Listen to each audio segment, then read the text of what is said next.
Tonight on CBC Vancouver News. It's going to bring economic opportunities for people. I know that as a First Nations person that the title and rights of First Nations and Indigenous communities are of the utmost importance. Mixed feelings from BC Liberal MPs as the Prime Minister and Alberta's Premier get set to unveil an energy deal that could include another oil pipeline to the West Coast. Plus, it's just sad because that's the building I lived in throughout my teenagers' year. a massive high-rise fire kills dozens of people in Hong Kong and rattles others in BC. Plus, lights out. That's really sad.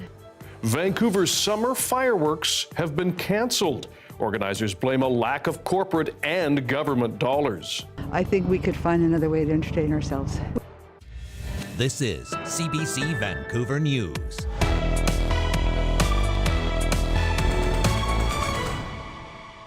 Hello, I'm Dan Burritt. Thanks for joining us. Liberal MPs here in British Columbia are sounding mixed about an energy deal that could pave the way for another oil pipeline to the West Coast. The Prime Minister and Alberta's Premier are set to announce the arrangement on Thursday. But as Katie DeRosa reports, when it comes to details, the BC government says it's still out of the loop.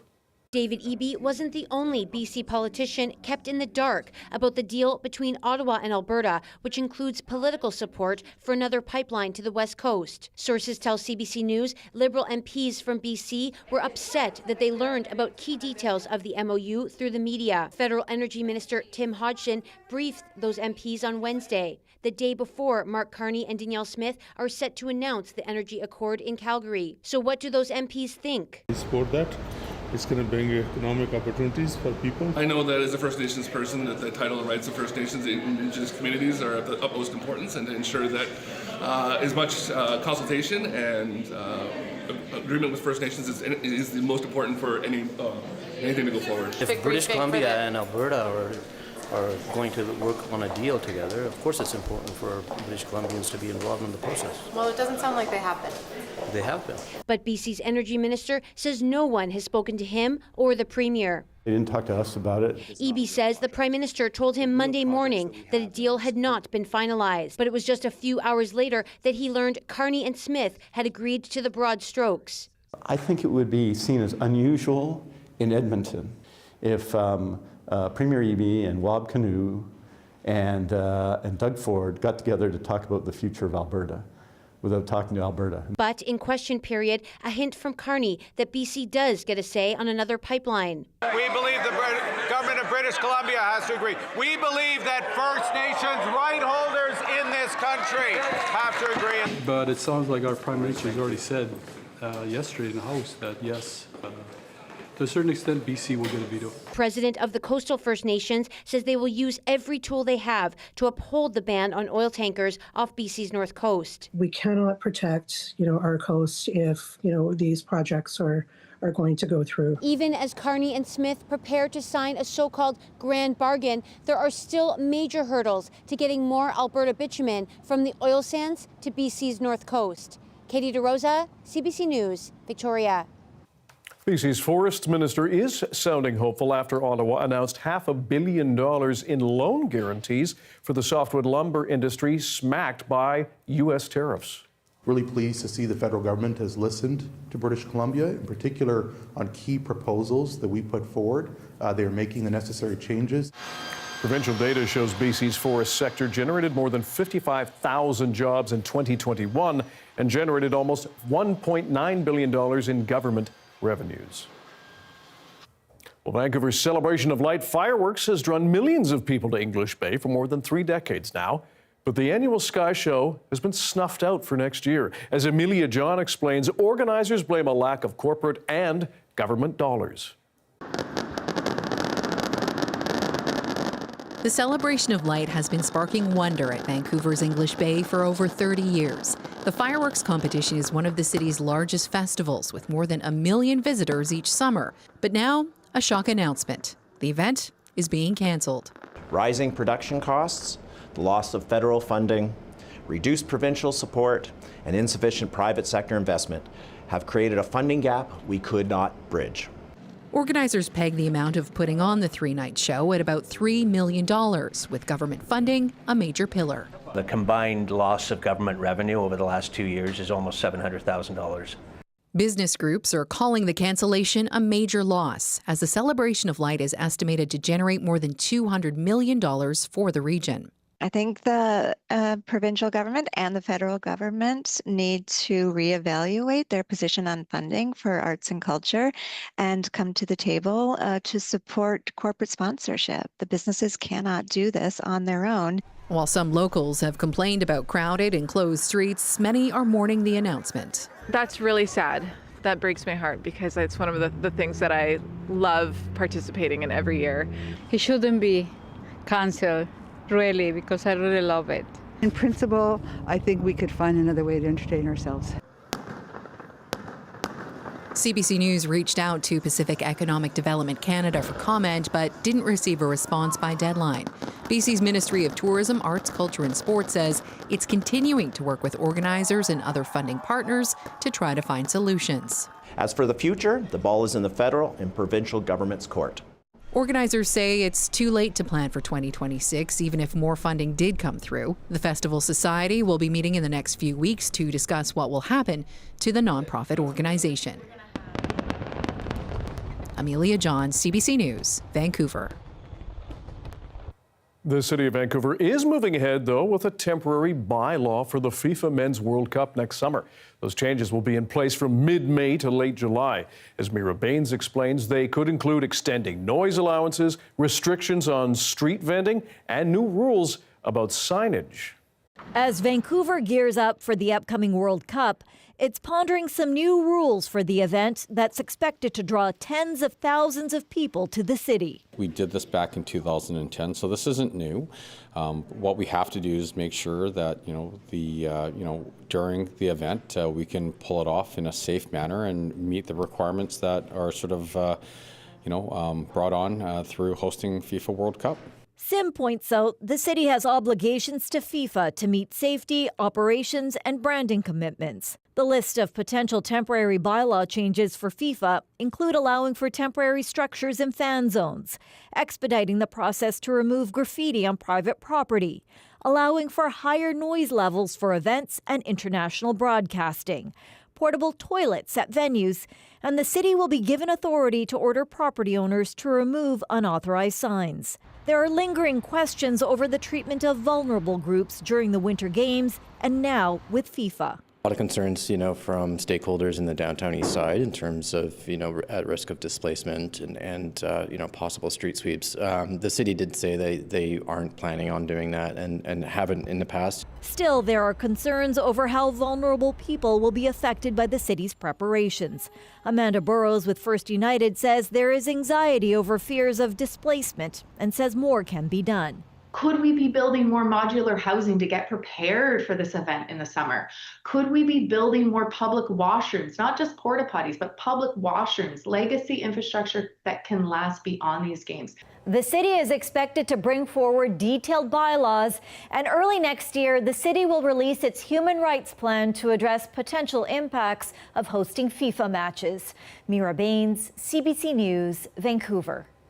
A 24-year-old Delta man is now charged with murder in connection to the death of his sister-in-law. Delta police say they responded to an incident involving a vehicle and a fire on Highway 17 in late October. They say a 30-year-old woman, Mandeep Kaur, was pronounced dead at the scene. In early November, police arrested Gurjot Singh Khera. He was charged with indignity to human remains, but now police say prosecutors have approved an additional charge of second-degree murder against Khera.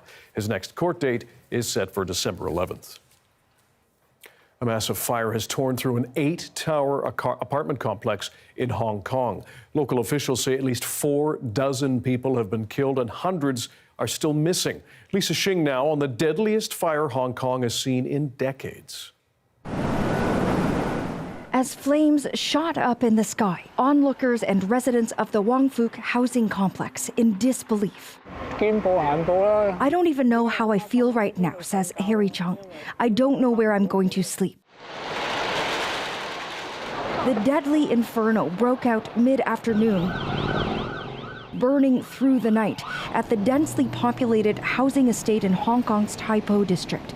8 towers, each more than 30 stories tall. Home to about 4,800 residents, Adler soon narrowly escaped. The fire alarm never goes off. I only can smell that because my windows were not sealed. One of it was opened. One man says his wife was still inside. Another left his dog. I am devastated, says Jason Kong. There are so many neighbors and friends. As the blaze engulfed at least 7 buildings, some 800 firefighters responded, rescuing dozens who were sent to hospital. Some didn't make it.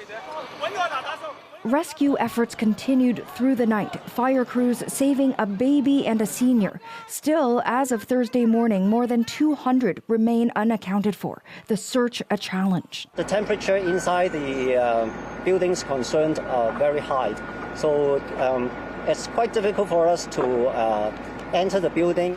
One firefighter is among the dead, underscoring the danger. About 900 people spent the night in shelters, many with nothing to return to. Imagine a home gone, burnt. Anyone would be heartbroken, says nearby resident Shirley Chan. Officials say styrofoam, which is flammable, was used to seal the windows. The building's under renovation, sheathed in bamboo scaffolding, which the city has been phasing out for safety reasons. And while authorities have not come forward with a cause, police have charged 3 construction company executives with manslaughter in connection to the fire. Lisa Shing, CBC News, Toronto. The devastation of that blaze is being felt here as people with family and friends in Hong Kong wait for news of their loved ones. Tanya Fletcher spoke with a Vancouver woman who grew up in one of those apartment buildings. It's just sad because that's the building I lived in throughout my teenagers' year. Yuki Chun moved from Hong Kong to Vancouver 3 years ago. But for much of her childhood, she lived on the top floor of the high-rise complex that became an inferno. It's a really old estate, so basically people live there, they're mostly either senior or they're not rich people as well. Just days before the fire, friends sent her this photo showing construction outside the building. She says her heart stopped when she saw images emerge of her old home going up in flames. Chan still has 8 friends who live in the complex and told harrowing stories of escape. My friend told me that there wasn't actually any alarm. She just smelled some smoke. She opened the door, realized the whole corridor was filled with smoke, and then she grabbed her dog, just go down. But one person she knows is unaccounted for. This was the last update she heard. She was hiding in the washroom, no water from the tap already, just waiting for rescue. Fortunately, that my family didn't get hurt. Paul Chow is a former district councillor of the area, now in Toronto. He too used to live in that apartment complex. His parents and sisters still do.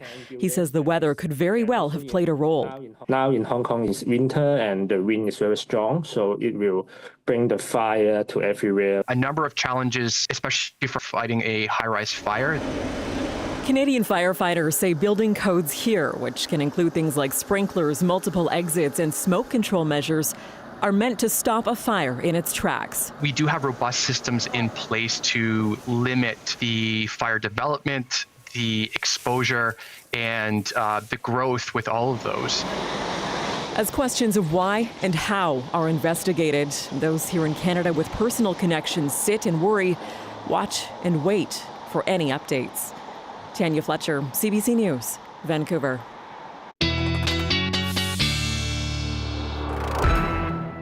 Doris Madava here with a first look at the weather and more moisture on the way. That's right. You can see it feeding in here. For the most part right now, it is affecting areas to the south of us, but the rain is going to be picking up into this evening and the overnight hours. It'll continue through tomorrow evening for parts of southwest BC. But if you're on the more northern sections of the island, the more western sections, it'll probably taper off before that in the morning or the afternoon, which is what we can see here. This is our precipitation forecast. You can watch that rain rolling in, snow for those higher elevations, but no big dumps. We're talking about 20 to 30 millimeters, 10 to 30 millimeters across parts of southwest BC. Dan? Thanks very much. Thank you. It's a warning that has some e-bike riders worried. Coming up, we speak with a shop owner in Squamish who stands by the bicycles they service and sell.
business owner in Squamish has jumped into action after a warning about batteries in some e-bikes. As Alana Kelly explains, they've been fielding lots of concerned calls, but say it's unlikely they sold any bicycles that were affected.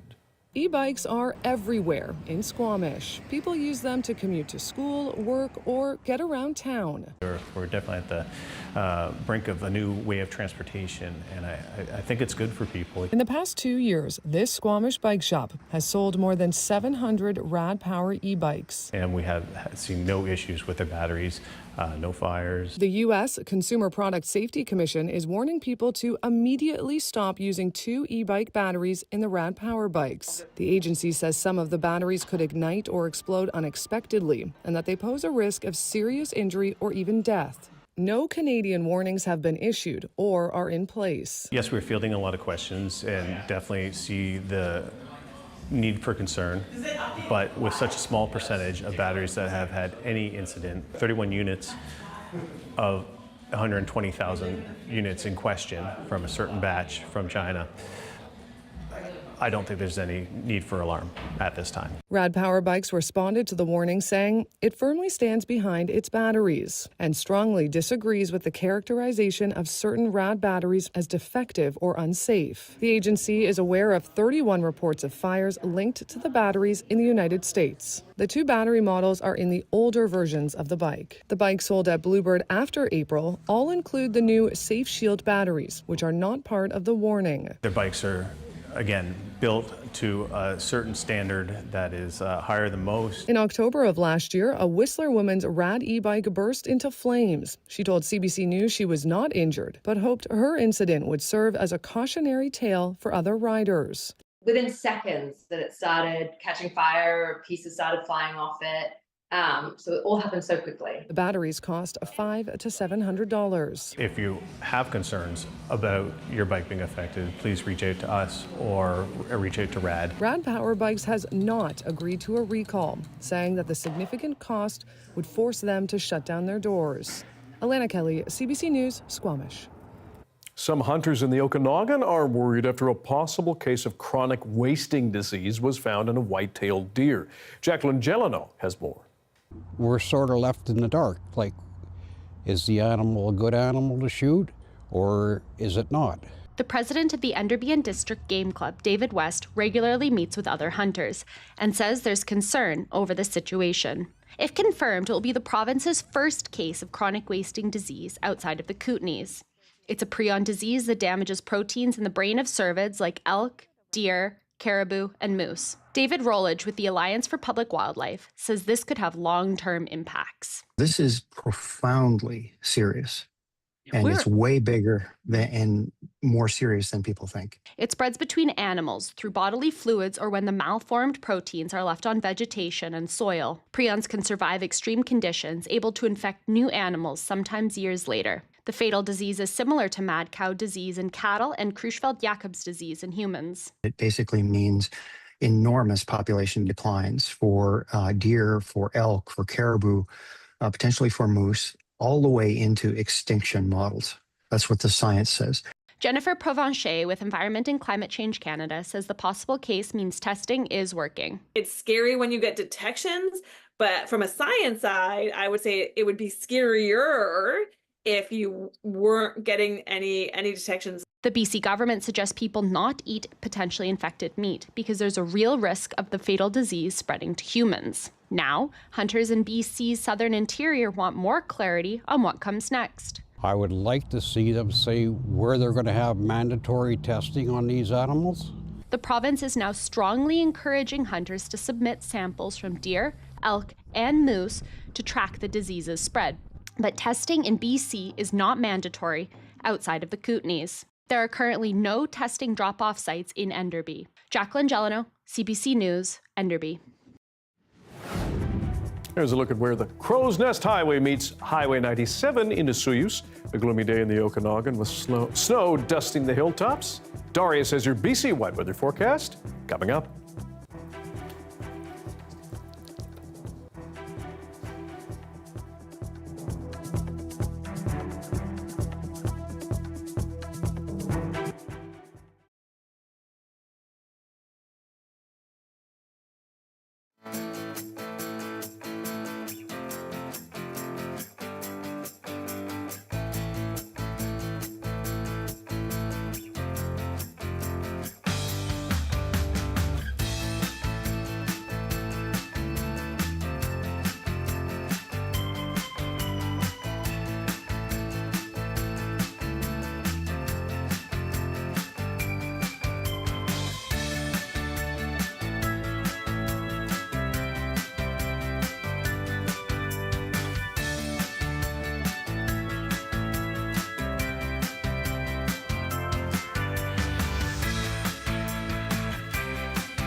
Environment and Climate Change Canada has changed the way it classifies its weather warnings.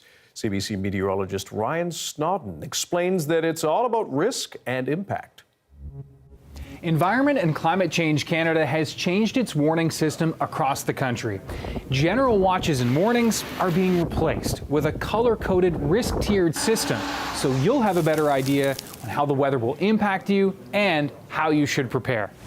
Environment and Climate Change Canada will continue to issue the types of warnings you normally see throughout the course of a year, including severe thunderstorm watches and warnings, rainfall warnings, snowfall warnings, and wind warnings. Those statements will continue to be issued for potentially significant weather events or weather events of interest, but don't quite reach warning level criteria. So the difference moving forward is that each of these warnings will now have a color-coded alert level of yellow, orange, or red. The alert color level will be based on an assessment of both the potential impacts of the weather event and also forecast confidence. So the higher the impact and the higher the confidence that the incoming weather will actually deliver those impacts, the higher the alert level. For the majority of warning-worthy storms and hazardous events, you'll likely see a yellow warning. Yellow alerts are the baseline for watches and warnings and can be issued for a wide range of weather situations. This is the type of weather that will bring hazardous or dangerous conditions, impacting travel and causing delays or cancellations. There could be health-related impacts like reduced air quality or heat warnings. Orange warnings are the next phase and will be issued for storms that are likely to cause widespread or significant damage. Here we're talking about those widespread windstorms or crippling ice storms that cause thousands of power outages that can last for days. Orange alerts will be issued for those winter storms that take a few days to completely dig out of. If an orange alert level warning is issued for your area, you should prepare to take action to protect yourself and your property. The highest warning level is red. If a red alert is issued, it means dangerous and potentially life-threatening weather is on the way or is occurring. Under a red alert, you should expect prolonged and extensive disruptions to travel and power with widespread damage and property and infrastructure. Examples include Hurricane Fiona or the 2024 snowstorm that brought 150 centimeters of snow to parts of Cape Breton, or flooding events like the ones experienced by the Maritimes over the past few years. If a red alert is issued, it means you should act now to stay safe from destructive weather. By focusing on the weather impacts rather than the weather itself, the main goal here is to enhance storm preparedness and better communicate how to prepare in advance. So when a weather warning is issued for your area, it's important to read the content of that warning to determine which weather situation is being covered and then act accordingly. Ryan Snodden reporting. Our Darius Madavi joins us now. What is this new system going to look like here in BC, Darius? Well, we got some great examples over in Atlantic Canada, so I just wanted to talk a bit about the kinds of weather we get here in BC and when we're going to see each of these kinds of warnings. And I want to really emphasize that red warnings are going to be very rare. Now, know the color, know the risk. This is what Environment Canada has been putting out there. And I just wanted to, again, reiterate something that Ryan said, which is that the yellow warnings are going to be the most common. You can have these for either a watch or a warning, and there's still a distinction there. I'll get to that in a second. And the fact that orange alerts are uncommon and red are very rare. Before issuing this, before releasing it to the public, Environment Canada did extensive testing, running this on past weather events to see what type of weather warning they would classify as, to make sure that they had everything set before they went, and the red ones proved to be very rare. Now, this is the level of wind damage that you can expect to see for different levels of wind warnings, but what about in terms of other big rainfall events, weather events that we get here in BC, like rainfall? Well, a yellow weather warning could be issued if you could expect to see travel delays that last throughout a day. Orange, if those delays would last longer and could cause property damage and may take a few days to recover from. But red warnings are for something like the BC 2021 atmospheric river event. That is the level of event that would they would issue a red warning for, because they were very confident that it was going to happen and the impact was severe. That is the kind of thing that we're going to be on the lookout for with a red warning. Other than that, Dan, I just wanted to highlight again, confidence is part of these new color-coded warnings, but watches and warnings are still distinct. Watches mean that their ingredients are there for a storm to happen. They give the example of poutine. A warning means the ingredients have been put together, the poutine is here, it is happening. Okay, Darius Madavi, thanks very much. Thank you.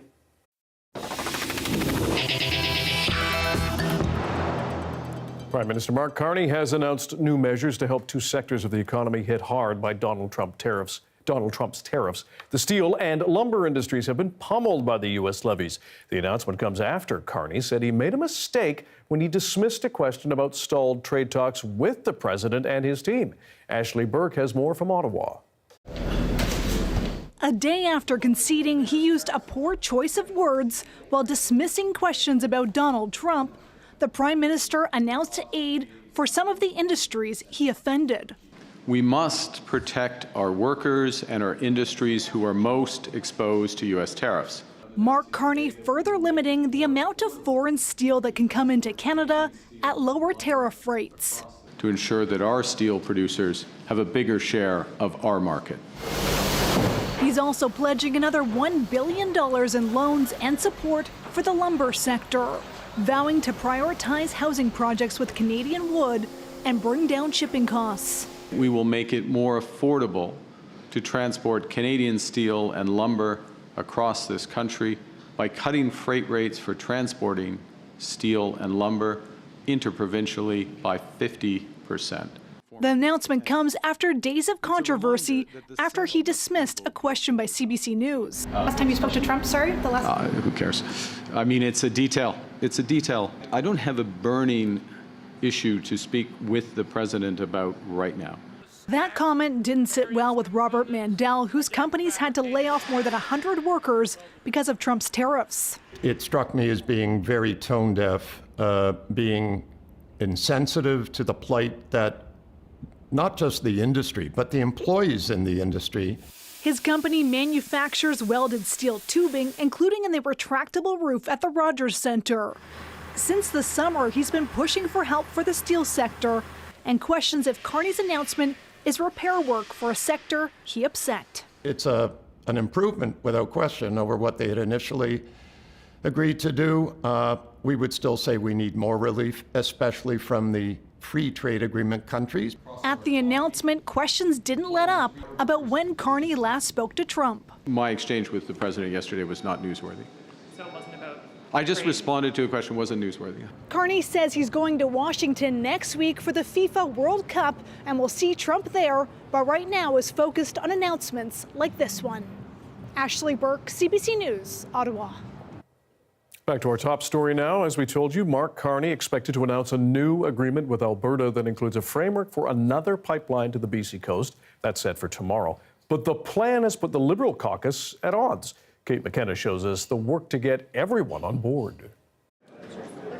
The Prime Minister walking into a meeting to reassure Liberal MPs about a potential pipeline deal alongside his Environment Minister. We're not backtracking on the environment, and we ran a campaign on getting big things done. We'll wait till to see what the announcement is tomorrow. On Thursday, Mark Carney is set to announce a Memorandum of Understanding, or MOU, with Alberta, set to include language about a potential pipeline through British Columbia. What are your thoughts on this MOU? Any thoughts? No, not yet. Earlier Wednesday morning, there was a special briefing for the 20 BC Liberals in the caucus. I haven't seen the MOU. The man behind that pitch was Mark Carney's trusted energy minister. Minister, what did you tell the caucus? We had a really good discussion. But behind closed doors, one source says discussions were tense and candid. Publicly, Liberals showed a united front. If we're talking about prosperity for the country, we all have to be united on all of these decisions. There was a lot of information that was provided, and I think Canadians will be pleased. Are you going to stay in caucus? Questions, too, for former Environment Minister Stephen Guilbeault. Sources say he's been in talks with the Prime Minister's office over his concerns about the government's compromises on environmental policies. Sources say, as of now, Guilbeault plans to stay in his job. I'm blessed to be a member of a fantastic caucus. The Prime Minister downplayed questions about caucus unity, saying the Alberta deal is about more than a pipeline. It's about building this economy. It's about making Canada more independent, and it's about making Canada more sustainable. Mark Carney is expected to sign the deal with Alberta Premier Danielle Smith on Thursday morning. Then the full details will be released. Kate McKenna, CBC News, Ottawa. A suspect is in custody after 2 U.S. National Guard members were shot just blocks from the White House. where two of our brave members of the National Guard and the Department of War were brazenly attacked in a horrendous act of violence. They were shot. They're in critical condition.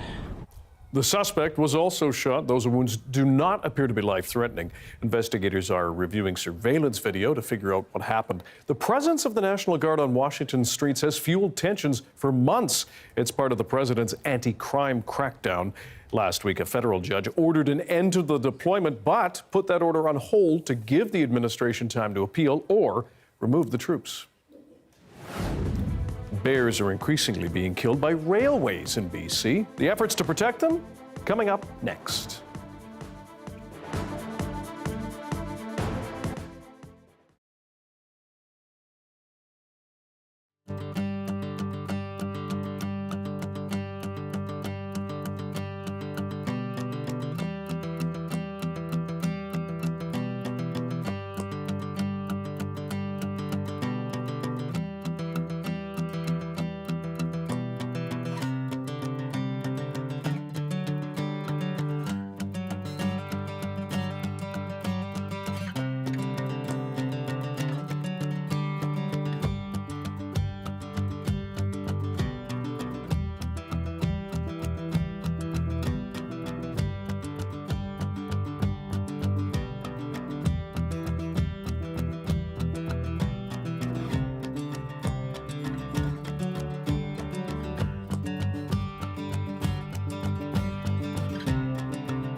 We have an update for you on a story CBC News broke earlier this year. Surrey Police and the RCMP's Financial Crimes Section had been investigating allegations that a former City of Surrey finance clerk defrauded the city of more than $2.5 million.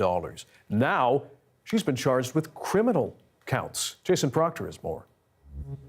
Well, Dan, her name's Sunny Catlin, and she's been charged with breach of trust, with fraud, with theft, and with forgery. And, you know, this goes back to 2024 when basically she quit after being suspended because she was asked questions about what appeared to be a forgery. That led the city of Surrey, according to court documents that we have, down a road that saw them investigate allegations that she basically manipulated a payment system that saw these long dormant accounts changed in terms of the addresses of payees to benefit allegedly herself, her mother, and a boutique cake baking business that she had. And as you mentioned, there's $2.5 million, 183 checks that were allegedly written out of this, and now we see charges come out. And Jason, what has happened to that $2.5 million? Well, that's an interesting question. I mean, the city of Surrey has sued her in BC Supreme Court. They're trying to get that money back. We are unable to see the actual allegations they make because that part of it is sealed. But in her response, she's denied any wrongdoing. And so we'll find out ultimately what actually happened with regards to this money and the city's attempts to get it back. All right, Jason Proctor, thanks very much. Thank you. Vancouver Fire and Rescue Services says November 21st broke a record for the most overdose responses in its department's history. The First Nations Health Authority adds that BC saw the highest number of calls made to 911 for toxic drug poisonings over the week of November 17th. They say the surge is likely because of a substance called medetomidine that's being mixed with fentanyl. A remote First Nation on Vancouver Island's west coast has resorted to bringing in bottled water by boat for its people after a film-like substance was found in the community's reservoir during a routine maintenance check. We expect this to be a long-term situation. We expect this to be a question of just moving up some maintenance to make sure that the problem with the reservoir is dealt with. The Hawaiiath First Nation posted the water advisory last week and are telling residents not to consume boiled water either. Chief Councillor Jack says water testing ought to be finished by Friday, adding the nation will put aside up to $25,000 to repair the tank. This time of year, with rain in the cities, can come snow and freezing temperatures up on the mountains. And the local slopes are prepping for the season. Take a look. The plows are working away, grooming the slopes on Cypress Mountain. Beautiful view up there, looking from Howe Sound around up to the peak. Ice skating on Grouse Mountain's peak is open meanwhile, and slopes have been open for about 3 days. And it's beginning to look a lot like winter on Mount Seymour's Mystery Peak. We are very excited. We got about 30 centimeters over the last couple of days, which is fantastic. It's always great to see it coming down right on time. A little more than was forecast, which is even more exciting. Now, Seymour isn't open for skiing and snowboarding yet, but they are still training staff and waiting for more snow. The weather update is brought to you by BC Cancer Foundation. Give today to bring more progress and possibilities to patients and their families. Your donation changes everything.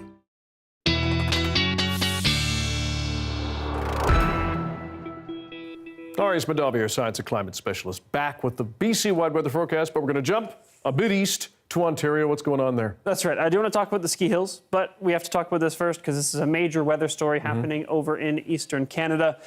We have a huge amount of snow coming down for areas both north, east, and south of the Great Lakes as a lot of cold winter air moves over those areas. Now, a lot of that has already come down in parts of northern Ontario. Some places have already gotten as much as 45 centimeters of snow, and that is as of 2 p.m. Pacific time. So still more coming down in those areas. You can also see very clearly these lines, these snow squalls coming. So it's a lot of lake effect snow in those areas. Temperatures have been plummeting just like they have here as that Arctic air sweeps in. Temperatures dropping very dramatically and very quickly as a result. And that means lots more snow on the way over the next couple of days and into the weekend, with totals, again, in some areas, potentially nearing as high as 60 centimeters. That's both what the models are saying and what Environment Canada has forecast. So going to be keeping an eye on this story over the next couple of days as we head into the weekend. Lots of travel disruptions possible, so keep that in mind if you're planning to travel to Ontario. Now, in terms of what the Arctic air coming down looks like here in BC, temperatures have been suppressed. We're down around closer to zero, close to the freezing mark in much of the southern interior. That will remain the case over the next couple of days. Some fluctuations of a couple of degrees, but snow likely reaching the valley bottoms in most of the interior. And those suppressed temperatures are with us for quite a while. We will see them jump back up eventually, but not likely to be very soon. Now, some of that rain that is coming in, we looked at the south coast earlier, but that rain comes as snow for the local mountains again. Not a big dump like we already had. And again, that was more snow than was forecast, so good news there. Some more snow will be coming down, but not a ton. Some will also, again, reach parts of the southern interior, probably as much as 5 centimeters for parts of the southern interior. In the afternoon, we may see a brief transition to rain. That is the case in Whistler as well tomorrow afternoon. And then that rain starts to ease off into tomorrow night and into Friday when we get a little bit of clearing on the south coast as well, likely also for the southern interior. Again, a fair amount of snow coming to many areas, and that does break down into those lower elevations for really one of the first times this season. So some new, it depends on your perspective, I guess, if that's good news or not. Again, some snow turning into rain in the afternoon in those more southern areas, but remaining snow further north. And here's our 5-day forecast, and we do get 10 to 25 millimeters of rain tonight into tomorrow, but then some sunshine. Sounds good. Thanks. Thank you. Bear advocates in BC are trying to find a solution to what is becoming a big problem. Many of the animals are being killed by trains. CBC News produced this story in partnership with journalists at the Narwhal. Jackie McKay has the results of their investigation.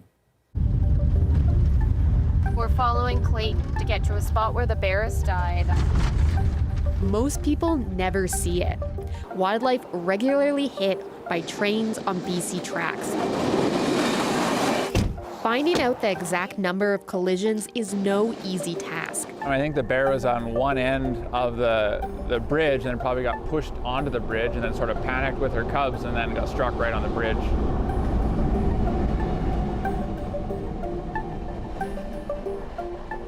So it's down here at Clayton, that way you found them? Yeah, so this is where the 3 cubs were found. They were kind of scattered out under the bridge here, and then mom actually, I think she probably ended up on the front of the train and ended up down on the next corner there. Yeah, all 4 grizzly bears are kind of within a couple hundred meters here.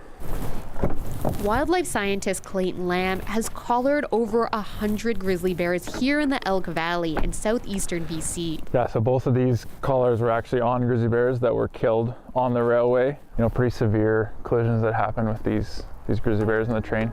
A disproportionate amount of grizzlies were dying in the area, and he wanted to know why, to learn how to help. One thing that we know is that about half of their mortalities are due to road and rail collisions. Lamb says that stat is significant, and he's not alone. For years, retired locomotive engineer Jim Atkinson and his wife Judy have been trying to sound the alarm, collecting hundreds of pages of documents and taking their own photos as evidence. There's a problem out there. There's a problem on our railways. And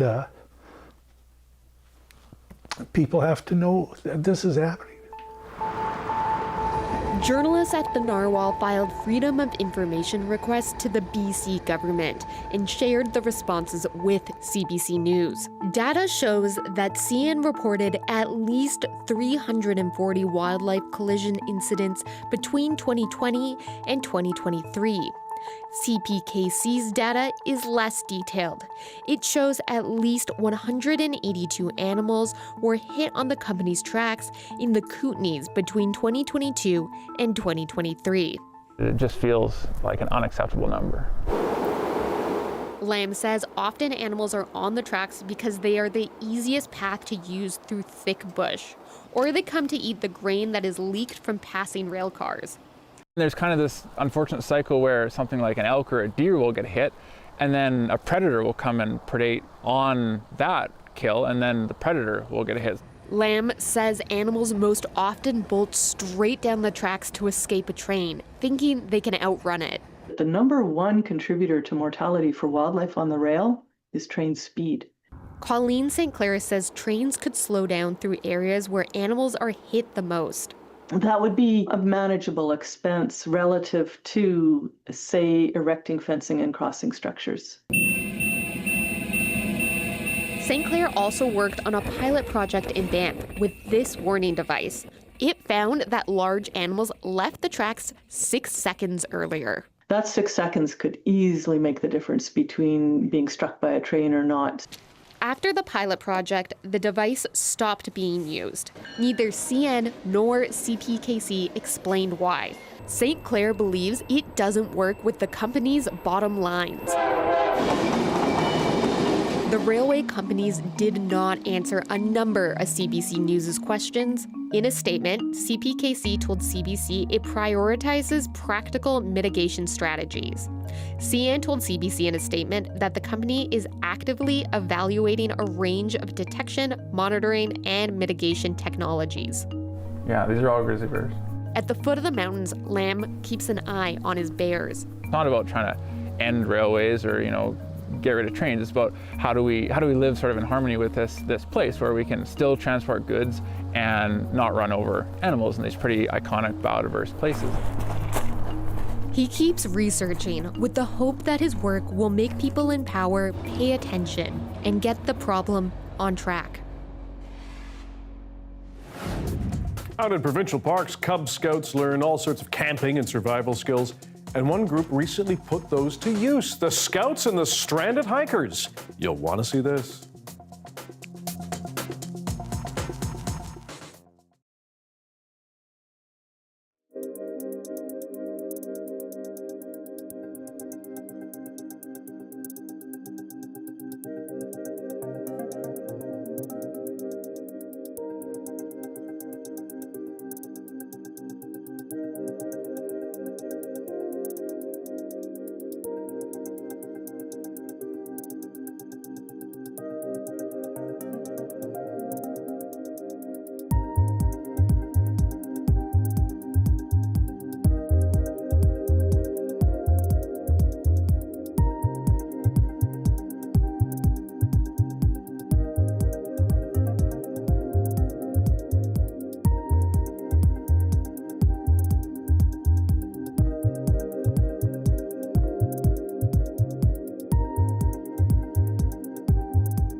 Hi, I'm Amy Bell, and this is your CBC Inbox.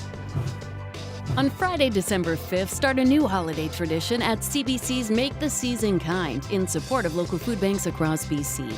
Come down to the CBC Outdoor Plaza where we're celebrating all things kind, from karaoke to a 5K run, plus exclusive treats, selfies, and more. For all the details and to find out how you can give, visit cbc.ca/kindbc.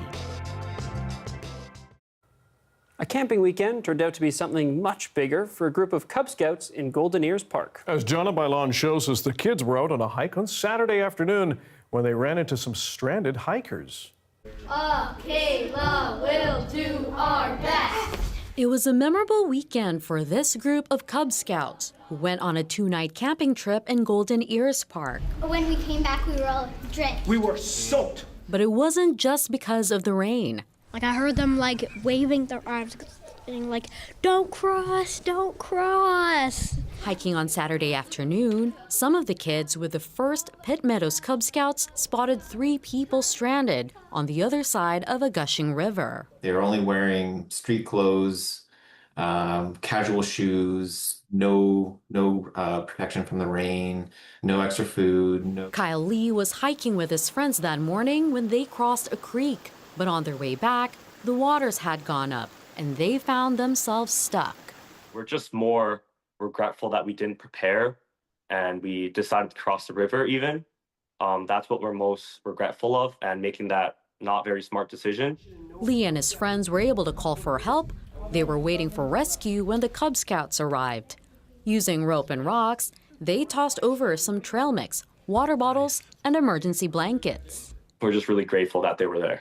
See this type of call all the time where people go out, they don't realize that they're walking into a wilderness area. There's a website called adventuresmart.ca, it's all one word, that has a lot of information as to what supplies to take, what precautions to take. Lee and his friends made it out safely by nightfall. As for the Cub Scouts, they were invited to tour the Ridge Meadows Search and Rescue Command Center later that evening. We sat down and had the fire going, and after we kind of got warmed up, we sat down and talked to them about the importance of being prepared. We learned to always have extra food and extra blankets so that we can always be prepared.